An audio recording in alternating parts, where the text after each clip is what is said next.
আসসালামু আলাইকুম বন্ধুরা।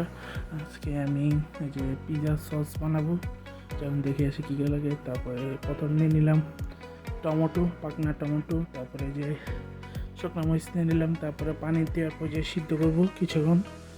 তারপরে যে ফ্রাই প্যান নিয়ে নেবেন, ফ্রাই প্যানে তেল দিয়ে দেবেন পর্যাপ্ত পরিমাণে, তারপর রসুন কুচি দিয়ে দেবেন।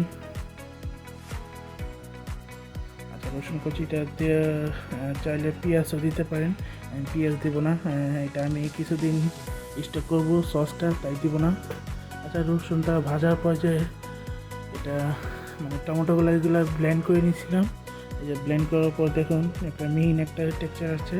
তারপরে যে দিয়ে দিলাম, তারপরে এটা কুক করবো অনেক 5 থেকে 7 মিনিট। তারপরে এই যে লবণ দিয়ে দিলাম, চিনি দিয়ে দিলাম, তারপর অরিগানো দিয়ে দিলাম। অরিগানোটা মাস্ট বি দরকার এটা এই সসটার জন্য। আর দিয়ে দিলাম ব্ল্যাক পেপার, আর দিয়ে দিলাম রোজমেরি। রোজমেরিটা না থাকলে সমস্যা নেই, কিন্তু অরিগানোটা অবশ্যই দিতে হবে। আচ্ছা, দেওয়ার পর কিছুক্ষণ পর কুক করবো। কুক করার পর এটা রেডি হয়ে গেছে। দেখুন চামিচটা দেখা যাচ্ছে কি একটা ঘন হচ্ছে। আচ্ছা, আসসালামু আলাইকুম।